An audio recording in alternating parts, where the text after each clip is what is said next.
Okay, hey, welcome back to the Sloppy Modeler. Welcome back to the show. We are making progress, continuing on with the Star Wars Rogue One, a Star Wars movie, U-Wing fighter. And this is from the Revell kit. This is the click and play Rebel U-Wing fighter, action lights and sounds.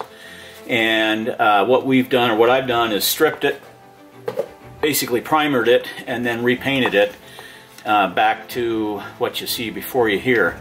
And I'm really pretty pleased with the way this has turned out. We've got our lights going here. This has not been weathered yet. The engines haven't been put on. Those are kind of next. That'll go something like that. And the engines will get put on, and the landing gear's not been put on. So we're making progress. We got more work to do, and then once all that's on, we can go ahead and weather it. So that's the U-Wing fighter, but we were really, I'm very happy with that.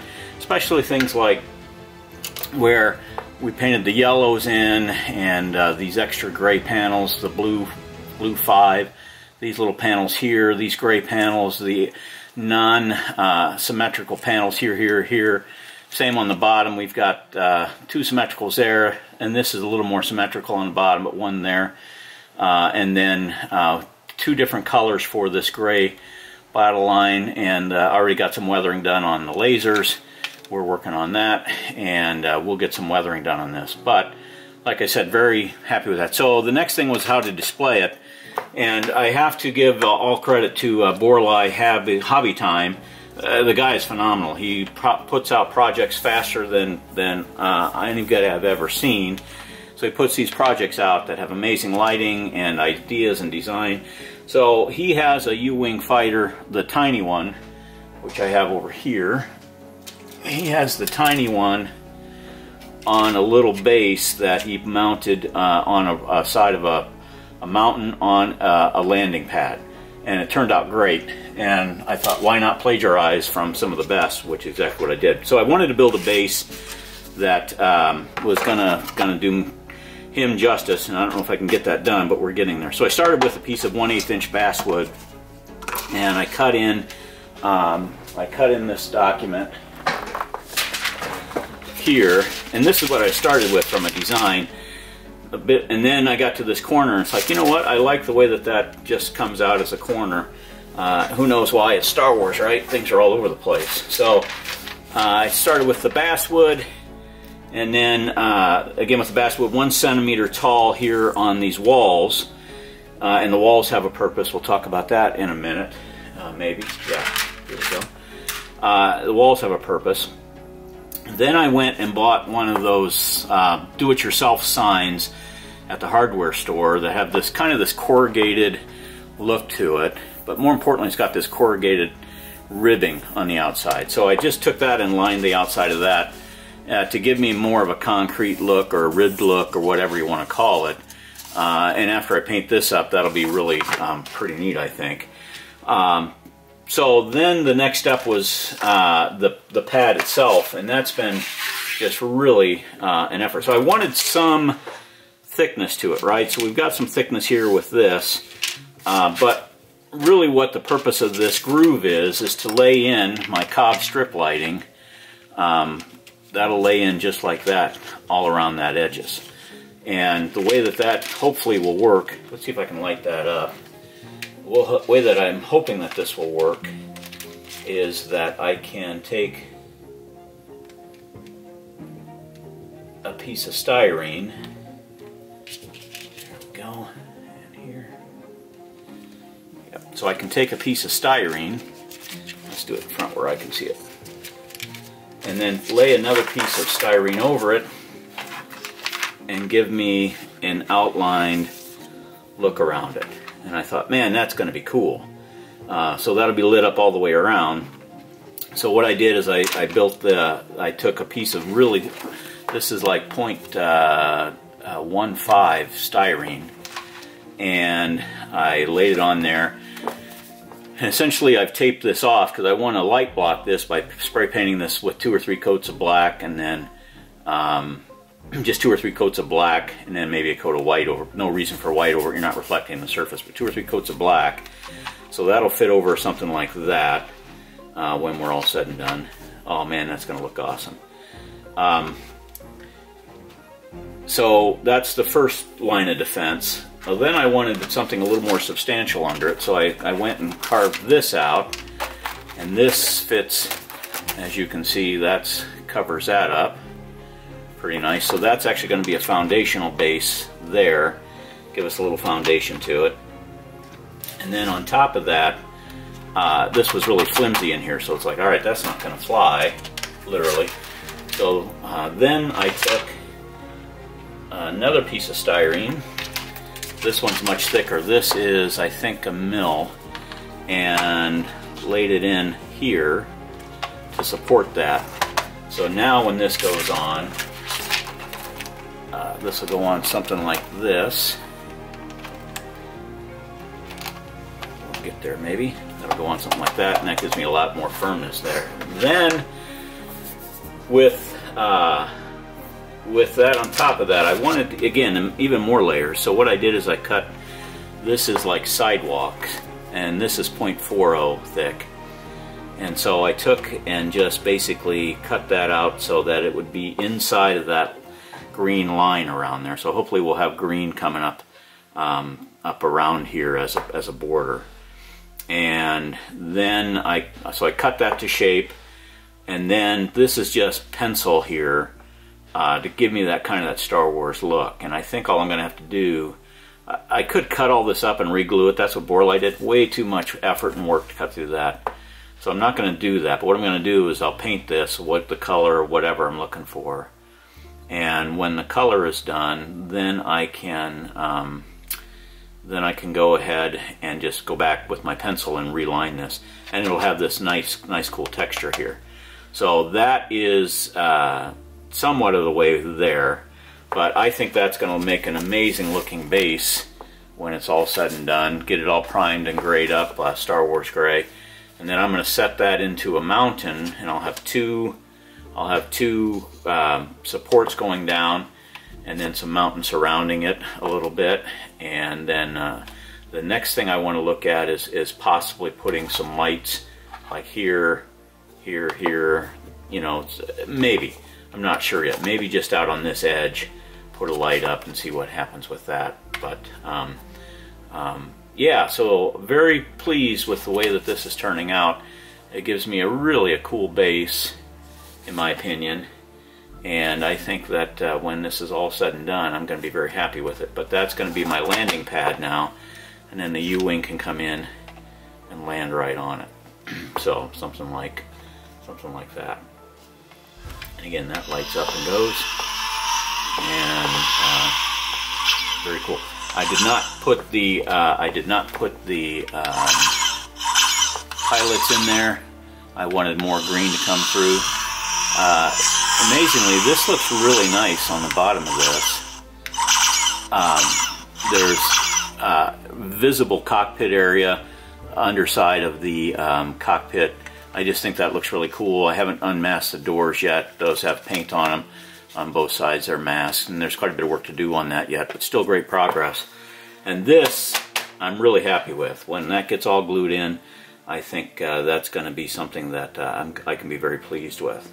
So the other thing I think I need to do, looking at this, is I need to tape off, light block this here so I don't paint that top the wrong color. So I need to go back through and tape that off on the outside, match the inside, and that'll be fine. That'll look really nice.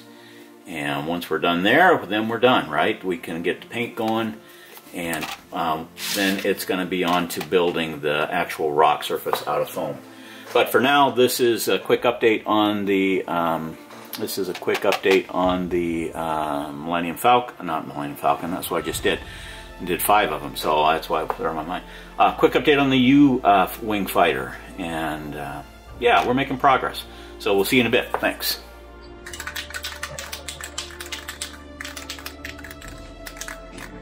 All right, so this is Automotive Primer Series. It's adhesion promoter, And I have got this ready to go from wiped it down with alcohol and then tack ragged it off. And now I'd want to spray this adhesion promoter to help with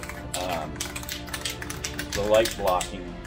This doesn't add any light blocking, but it helps to adhere paint to that slick styrene, because that's the smooth finish. And I've noticed in the past it will peel up.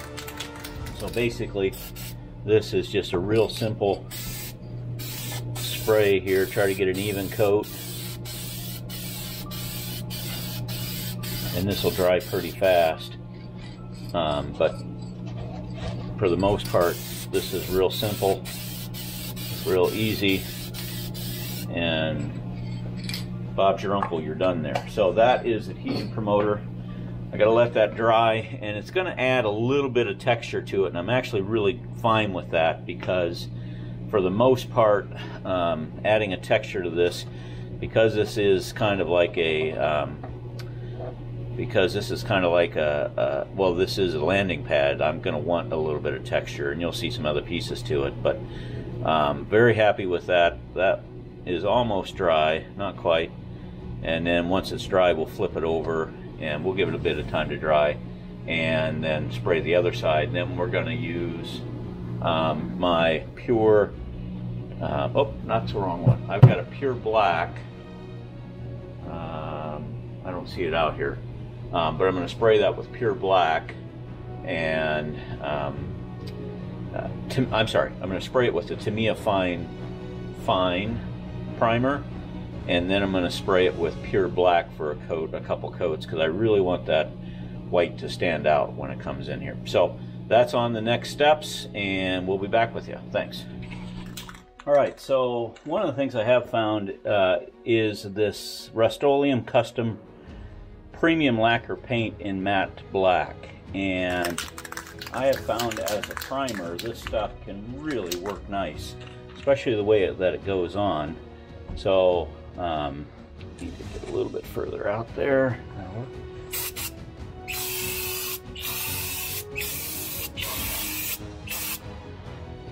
Just a couple of light coats.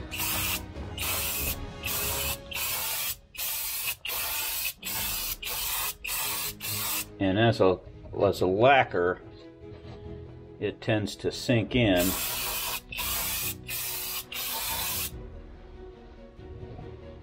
And adhere to that. There we go. Adhere to that. I think it adheres to that styrene much better. So, yeah. So we'll see how this goes. I'm light blocking at this at the moment. This is the bottom, so that's already going to be pretty decent. But we're going to put another coat on it after this dries for like an hour or so. Then we can come back in. Lacquer, you want to get it within like an hour of the next coat because it digs in. It's a hot paint, and so what you can do is wait like 24 hours and it won't dig in anymore because it's got time to harden, or you need to hit it within like an hour so that it will meld, probably the best word, meld with the primer from before. But this is really nice and it dries to a matte finish, so we'll let that dry up, and then when we come back we'll have some more activity. Alright, thanks. Alright, so the bottom part, this turned out really nice. That lacquer does a great job. So we're moving on to the top. I have glued down my surface to the top, so I want to be careful with this that we don't get out of line here. But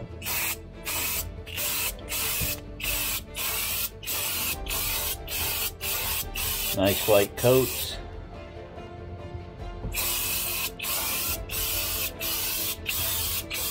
And essentially, really, the purpose for this, again, is just the light blocking capabilities, and then ultimately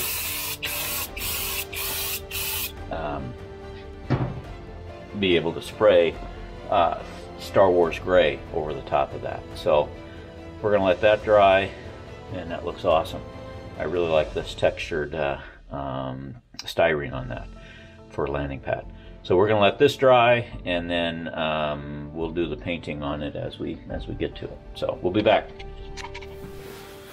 Okay, hey, welcome back to the Rogue One. Oh man, I'm so excited about this. The Rogue One U-Wing fighter. Rogue One, a Star Wars story, and this is the landing platform in progress, WIP, work in progress, and just very, very pleased with what we've got here so far. So I'm just going to walk through it real quickly and walk through a couple of the challenges that I'm facing. Let's start with the U-Wing itself. Have not started any of the weathering on that, but I did get the engines on. I don't have the landing gear on yet. That'll be probably almost last. But I've got to still weather all this up. I am really pleased with all the blue striping, and definitely this blue striping and the pale metal, burnt metal back here on the back. The fact that it lights up and has noises and sounds, all that is very cool. The top and bottom turned out really nice. The bottom has all this glass, and I think the next step is to tape off the glass so we can get to weathering that. Tape off the canopies here in the front, and then weather the heck out of it. That'll come. So I've been working on the landing platform, and this has been a very cool learning experience for me. Super excited about this and the way that it's starting to come together. So you can see that we've got the platform into this foam core base, and that was done. Let me just see if I can all right, I'm going to go whirly bird on you here, folks. Sorry about that. That's the only way to do this, I think. So this is the foam core covered with plaster of Paris, and then these are steel straws.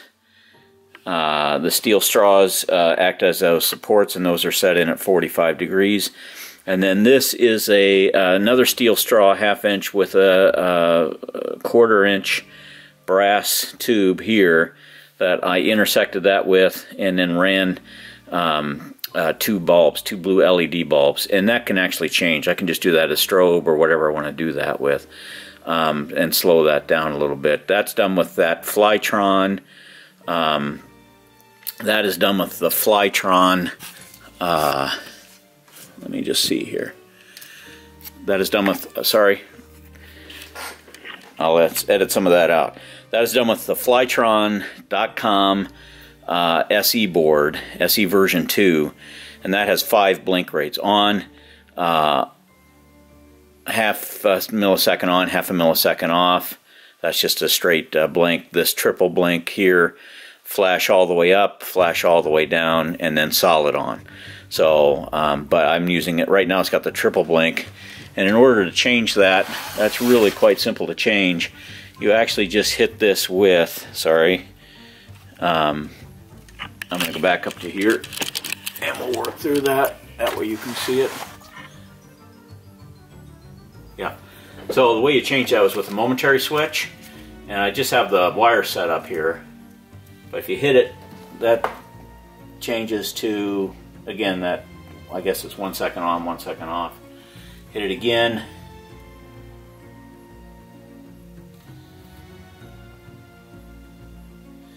And this is fade up, blink, and fade down. Hit it again.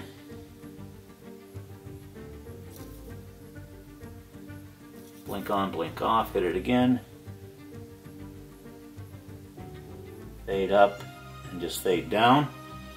I actually kind of like that one for this, maybe.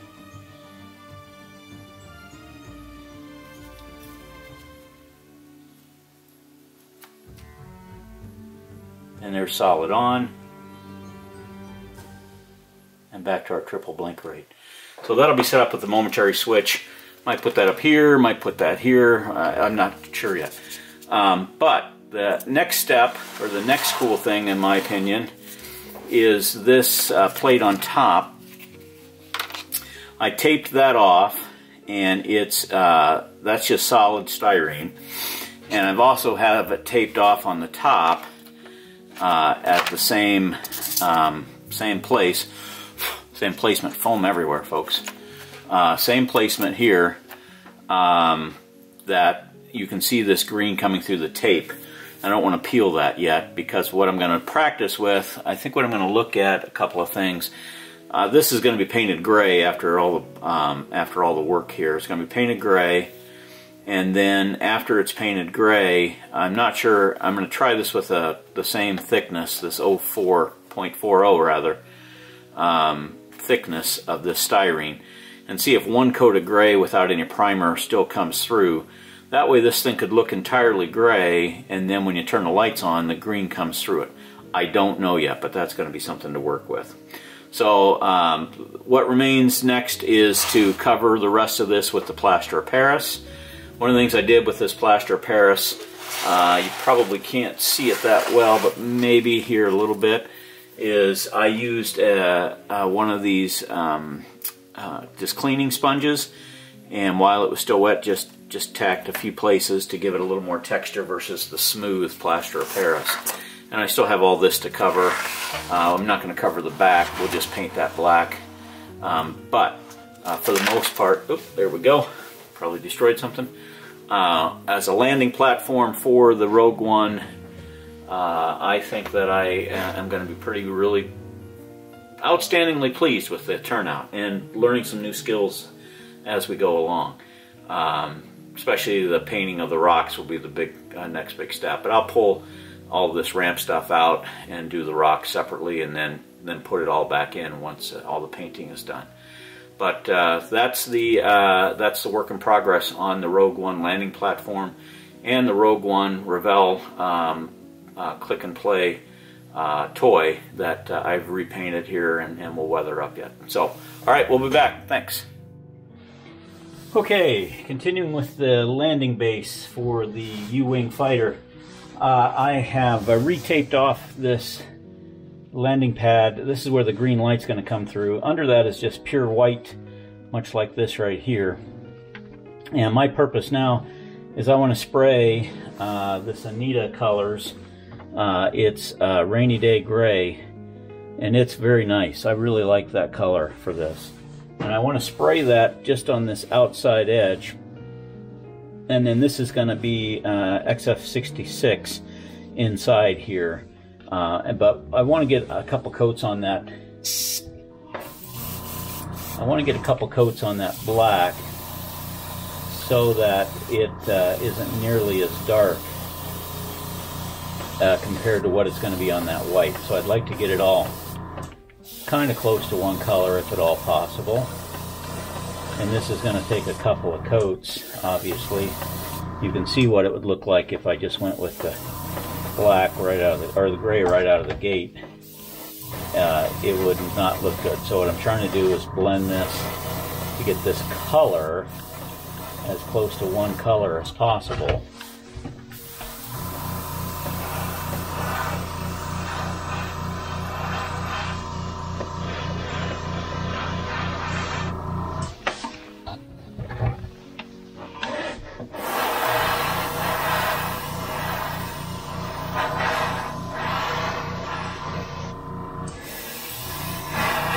Yeah, so that's going to help tremendously for the color and the hue. Yeah, you can see the difference there, what that's going to look like. But just trying to get, before weathering takes place, just trying to get a nice coat on that gray, or over that black, I should say.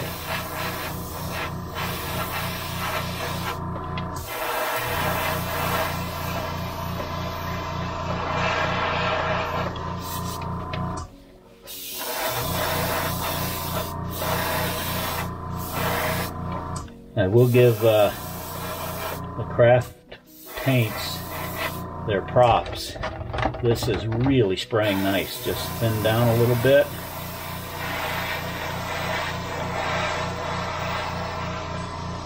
And this will dry as a matte anyway. But basically just thinning that down is really giving me a nice look.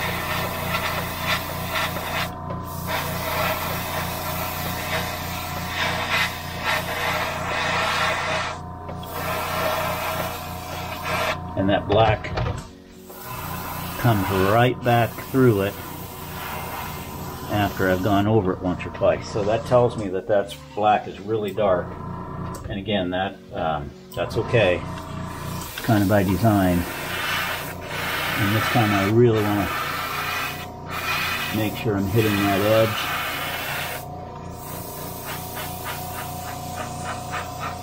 And getting a solid color across that black. And then what I'll do is come back and do another coat. I'll do another coat of this gray after this dries. And then I'll do a third coat.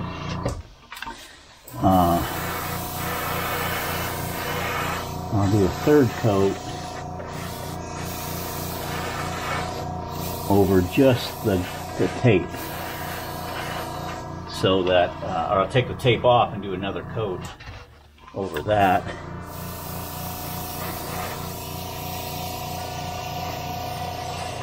And hopefully that will get us there.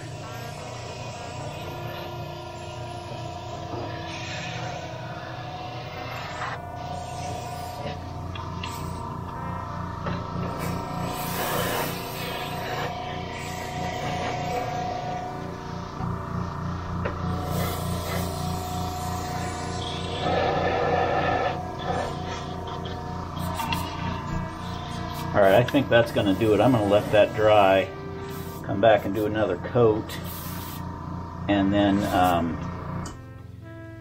take the tape off, do another coat, real light, over that gray, and that light should still come through from the green LEDs underneath. So we'll be back. Thanks.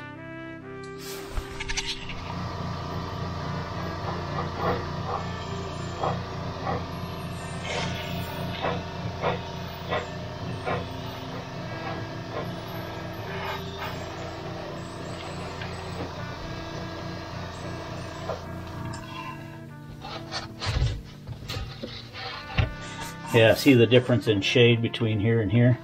I like that second coat, if you will, going over the top of that. More paintola here.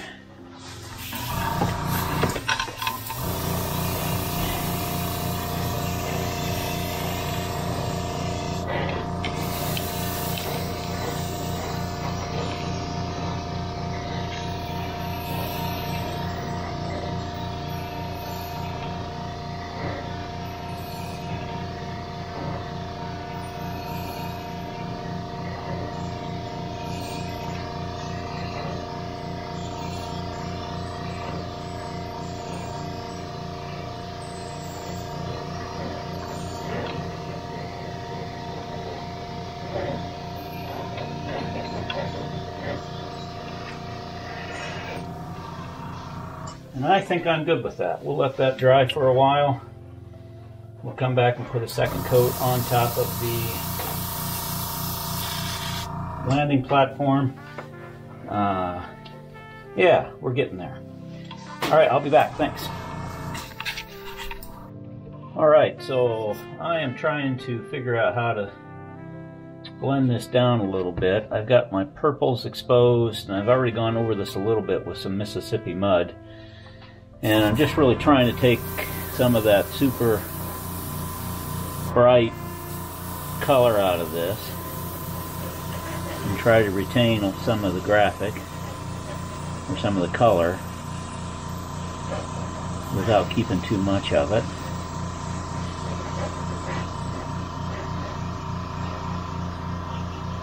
And this is really toning those super brights down, especially like of the ochre.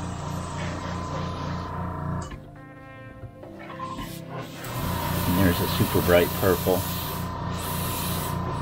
without eliminating it altogether. And I don't want to lose like the red highlights. That purple there. Certainly that yellow ochre.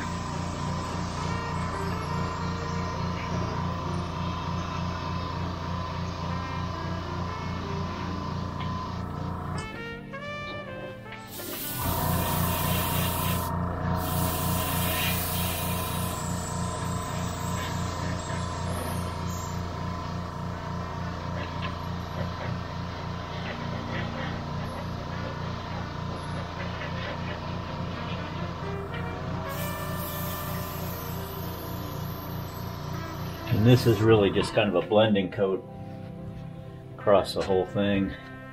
You can see how bright it was, and then it really tones it down once you get towards the other pieces here. And that color again is just Mississippi mud. Over that red, it really looks nice.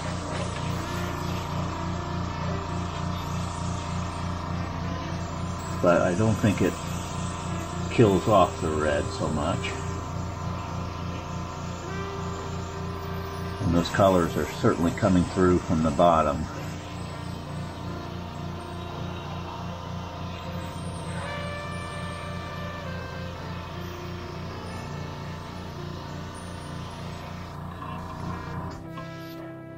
Yeah, there's way too much purple up here.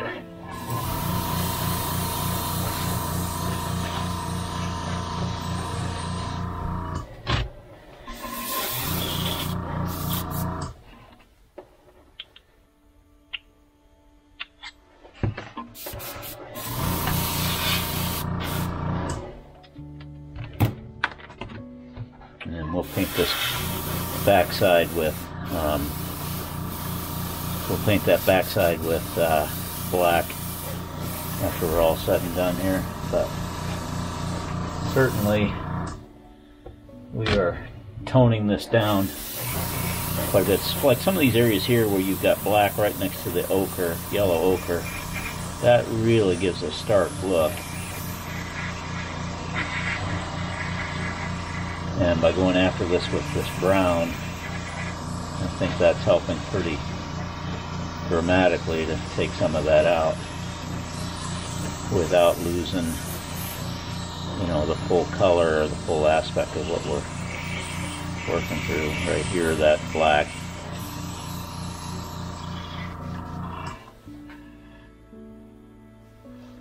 Yeah, I think I'm pretty excited about that. Now, the next thing I'm going to go with is a little bit of this terracotta fresh granite.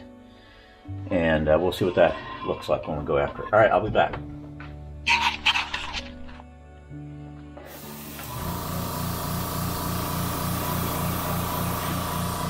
All right, so going over the back of this one more time with, this is pitch black, or pure black pigment. And it really covers nice, but it is black.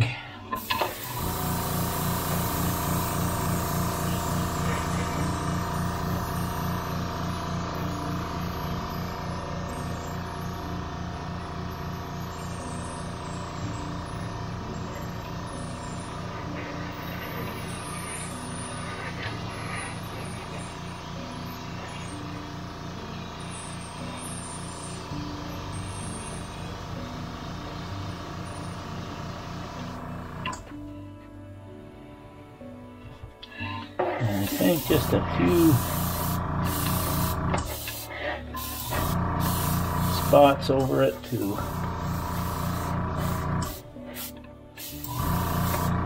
highlight some of the differences. Add some shadow.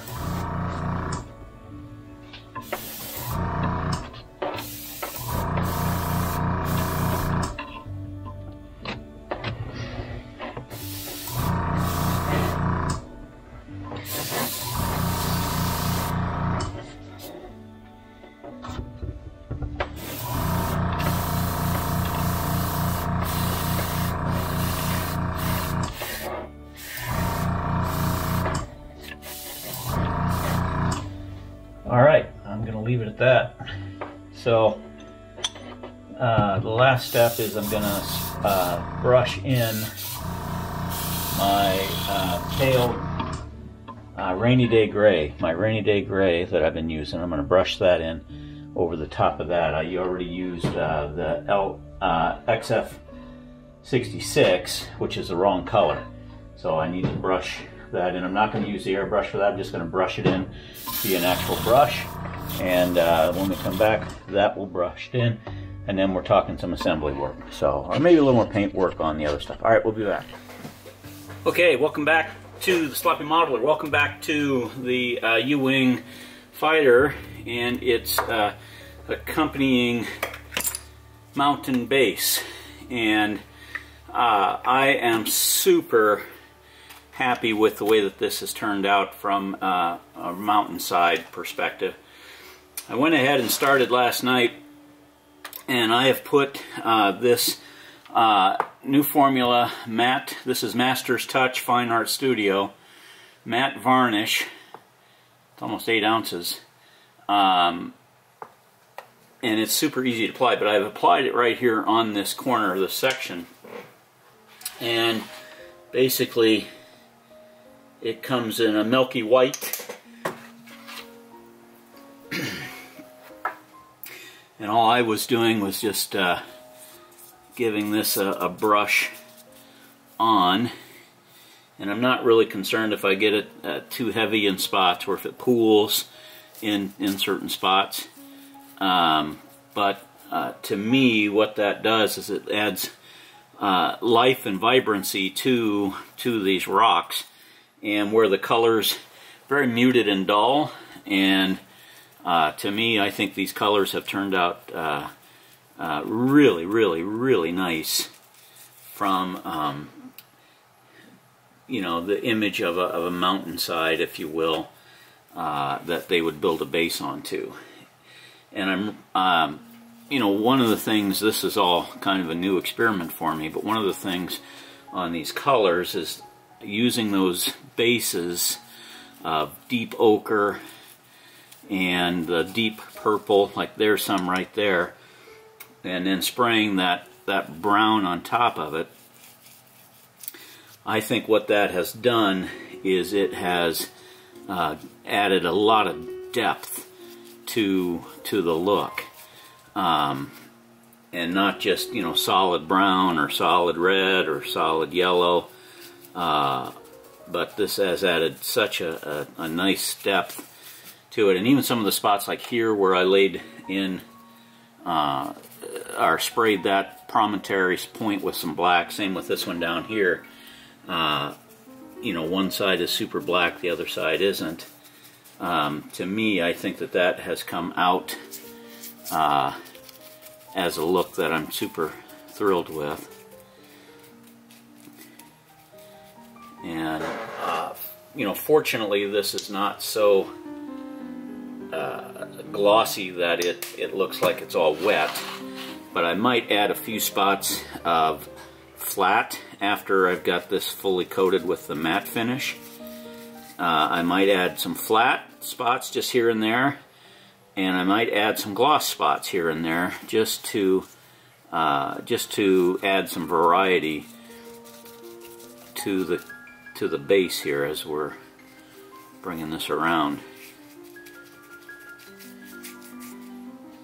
And like I said, this is just pretty simple. It goes on pretty fast. You could spray it on. This is a pouring medium. I think you could pour it on and it will dry. Last night's dried pretty well, pretty quickly. Some of this looks almost like, I'm really glad that I used that sponge.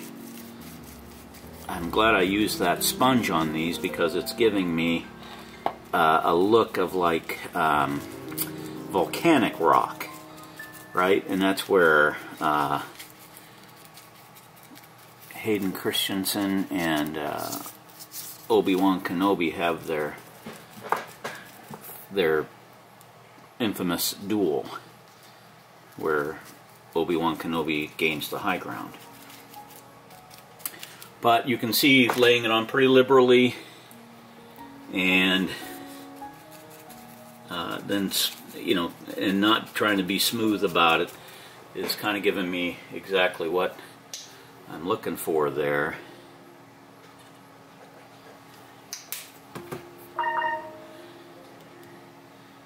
And then across the tops of the mountains here.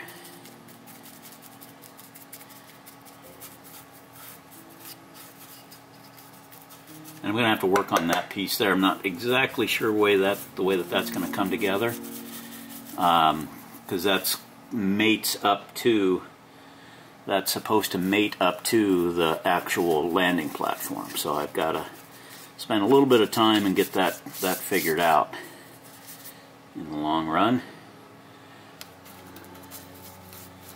But by adding this matte finish to it, I think it's going to give me the texture and the look that I was kind of hoping for. And quite frankly, that I am pleasantly surprised with, not having done this before. Very pleasantly surprised with the turnout and the result.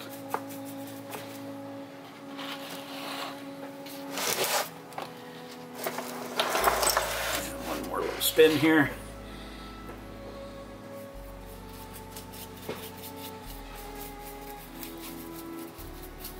So I'm going to continue with applying the matte finish here, and when we come back this should be dry, and we'll talk some more about the actual paint and finish on the landing platform, which is in the spray booth, getting its ready to get its second coat of paint put on that. So alright, we'll be back, but thanks for your attention to this. We are almost bringing this across the finish line. Alright, talk to you soon. Alright, sorry for the shaky cam, but had to go handheld for this one. We are almost ready to put the base onto the mountainside, and I had glossed it up with the matte finish, matte varnish. Let's get that in photo. The matte varnish from Master Touch, but it was just too glossy. Even the matte was too glossy.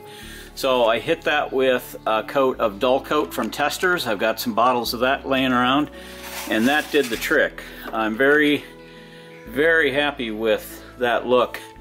I really tried to spray it from one direction, so you got some gloss that's left in there, but not everything is the super high gloss like it was before. So from the mountainside, super happy. Really, I'm kind of very pleased that it turned out the way that it did. I've got my post in ready to support the rest of the base, and I've got a coat of clear on the top. I just need to let that dry overnight, cure up, tape it off, and then paint the centerpiece and finish up the very centerpiece of the landing pad, and then tie it into the mountain itself, and then do the wiring and so forth. So we're almost there. Hopefully before the end of the week. We're here at the 28th of February. Hopefully before the end of the week we will have this done. So appreciate you coming along. Talk to you soon.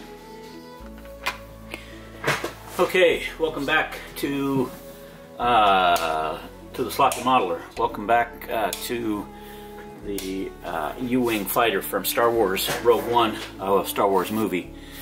We are getting dangerously close to being done here. Just a few more touches and we will we'll pull this across the finish line. Just finished installing the switches. This is a power switch on this side and a momentary switch over here. Did tear up some of the stuff as I was pulling out, but that will be easy enough to patch in and paint over with the paint.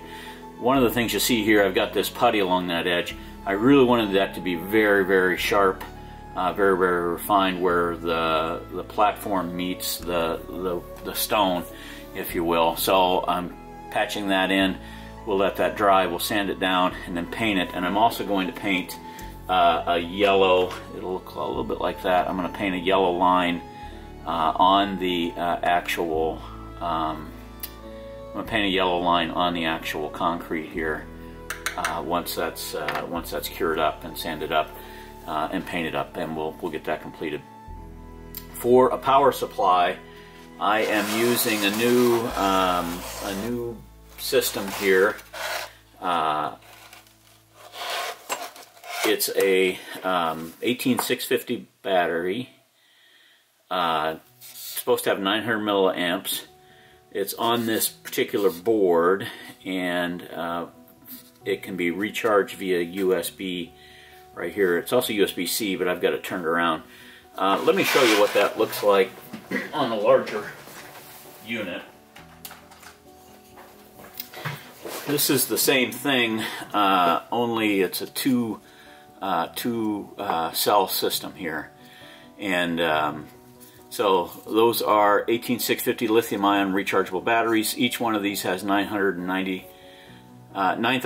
milliamps at 3.7 volts, so rechargeable. You can recharge it via the USB-C here. This is an out for 5 volt, like a regulated 5 volt. That's an out. And then across the top, you've got this is 4 5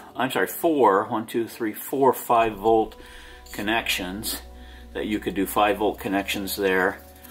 On this side, you've got 4 3.7 volt connections there. And then you've also got a power in here if you'd like, or power out. You can do it that either way. And these are the switches to turn that on and off.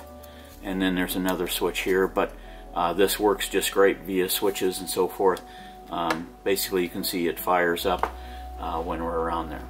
So currently I've got that, I'm waiting for that glue to dry and on that switch, and then once that's done, we're off to the races. So that is a very cool power supply.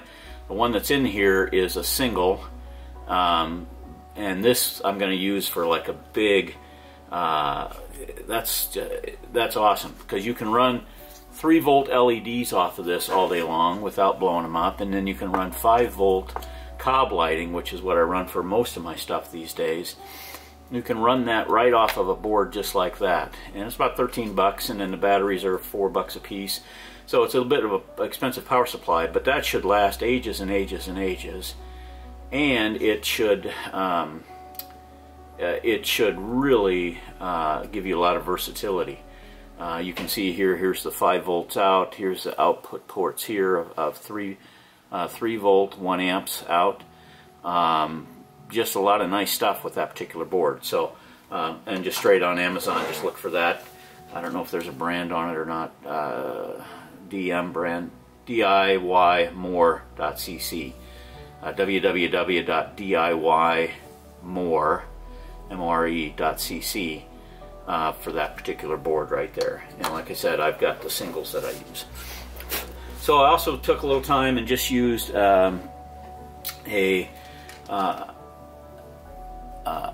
engineering pen, mechanical drafting pencil. This is 0.5, and went in and created my pattern on top of the actual landing platform.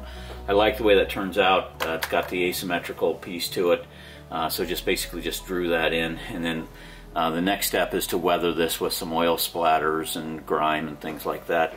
This is kind of what this looks like when this fits on top of it. Nice proportion, if you ask me. And there'll be other ships that can fit on that, but that's pretty exciting with that going on there. And then we've got our 2 lights underneath. Let's power that back up. We've got our 2 lights flashing underneath, and my big solid steel supports for the big platform there. And then you can kind of get to see what this stone and rock looks like after having built that and put that together. Very pleased with that. So that is kind of the current state of affairs. I'm going to quit messing with that switch now. Got to finish this portion up right there and then weather the top of this. I do have to glue this piece down next, and there's some light leaks around the bottom that I've got to take care of. So once that is glued down, then I'll fill it. I'm not sure what with yet, but I'll fill it. It's really the underneath portion here. It's not the bottom, it's just the underneath portion, and it's got some pretty good light leaks that need to be taken care of. We'll take care of that, and then we'll be back. So appreciate it. We'll talk to you soon.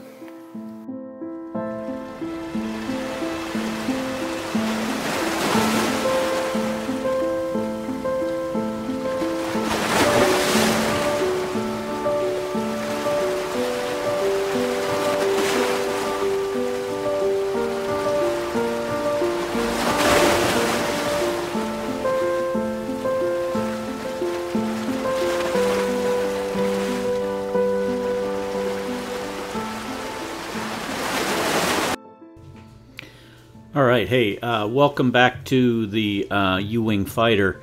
Hope you enjoyed the seaside space station, landing station there. Had a lot of fun with putting that together and working with some green screen stuff. So we're getting there. We're going through a bunch of photos right now of the U-Wing fighter in all of its different guises, from lit to unlit, some of the close-ups. And you can pause throughout this this time frame if you'd like when you see something that you do like. I had just an amazing time putting this together, from the weathering to the chipping to building the. I actually had more fun building the base and the landing platform than I did the U-Wing. The U-Wing was rather rudimentary, although the weathering was a lot of fun. But you can just see from some of the photos here that some of the things that I'm just so thrilled about, like the gray right there on top of that. It looks just gray until you get a light on it, and then it lights up like you would have it at night, and then you get a landing craft on it, and it's even more impressive, in my opinion, what that comes up as. Also really like the rear engines on this. From the U-Wing perspective, I think it really gives us such a nicer look. You know, it gives it just that almost Jaguar look, you know, where all the power is coming from the back with all four of those engines. Really am enjoying the lighting coming off of this with those two blue blinking lights, and again, those are variable when it comes to the speed and the rate and so forth. And then the green surrounding that, and then just some of the ink work that was done with the platform. Also, same thing. Just super pleased with the way that turned out.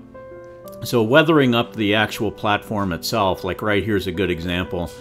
I just basically used a German gray with a sponge, and where I thought that there would be more tracks or more people working around it and more leaks out of the engines and so forth, that's where I actually just put some stuff down. Specifically, I really like the way that yellow line turned out, where it's got, you know, just as we've all been there a million times, we've seen those yellow lines that peel back away from the, or chip away from the substrate below it. In this case, I think it turned out really just fantastically at that point. You know, here's a shot of the back. I did go with just a different battery and a battery charger. I didn't need all of that power I was getting from the round cell, that 18650, so I went with that instead.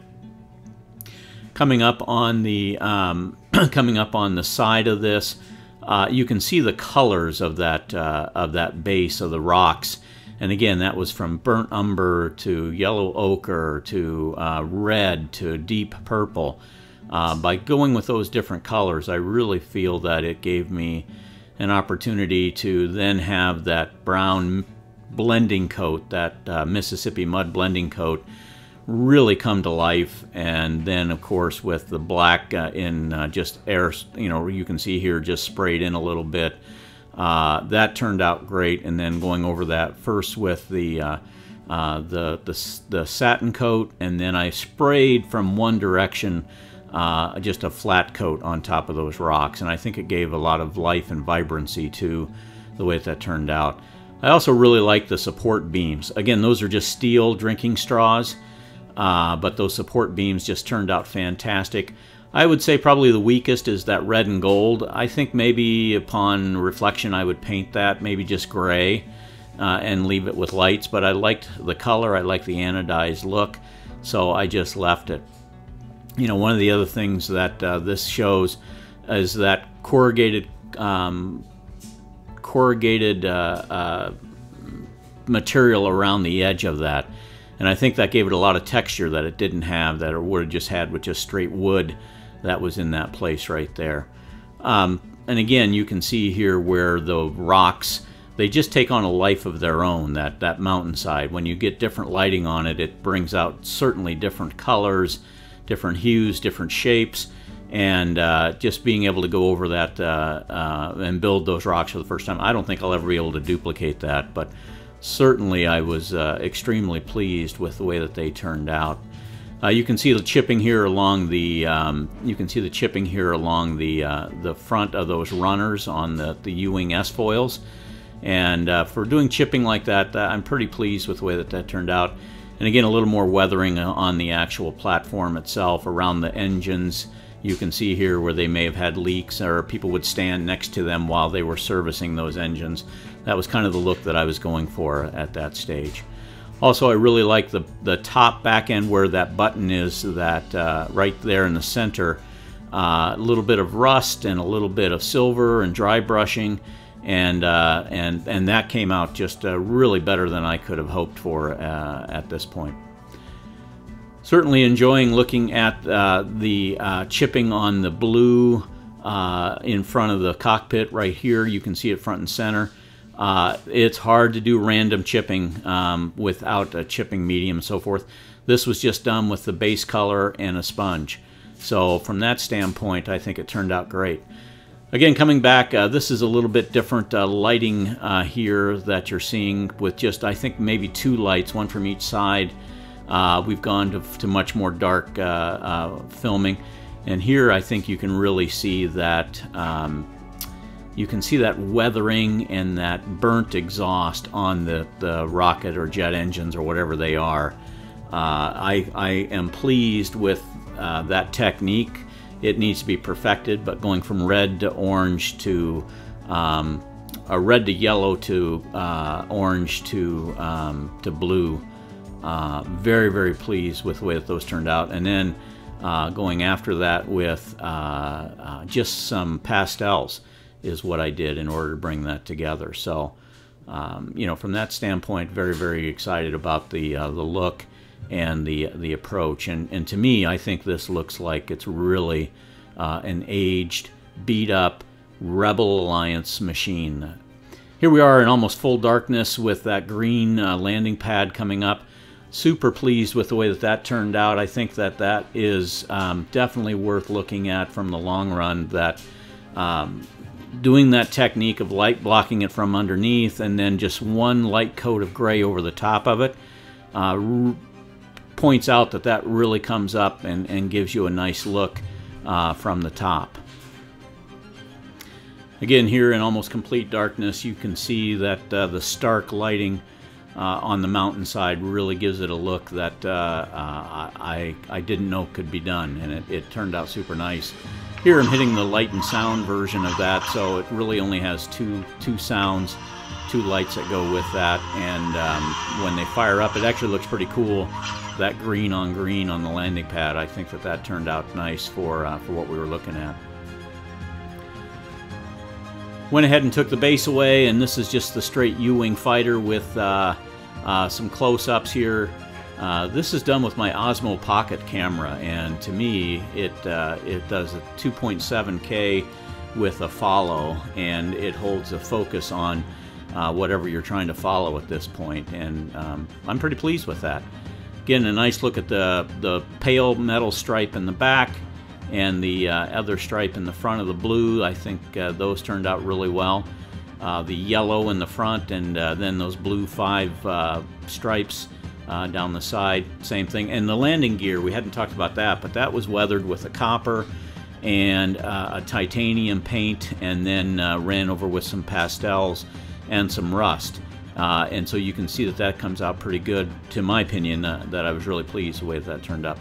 Another great shot of the engines and the exhaust, again using that base metal of stainless steel, and then working through that with some of the weathering on that motor. Really nice shot there of that corrugated metal, and I really tried to age that up and show where it had a lot of effort or a lot of work at that stage. Over the years, it really had been abused. So I think this is going to bring the show to a conclusion. Thanks for coming along on this. Really working with some new photography and some new backdrops, as you can tell or have seen throughout the show. Some black backdrops, some green backdrops, just trying to do some of that stuff, and in different lighting. So hopefully you enjoy it. I appreciate any comments you might have. Thanks for your subscriptions, your shares, your likes. You know the drill, and hit that bell for notifications. And once again, thanks for coming along with the Sloppy Modeler, and we will see you in the next one. Thank you.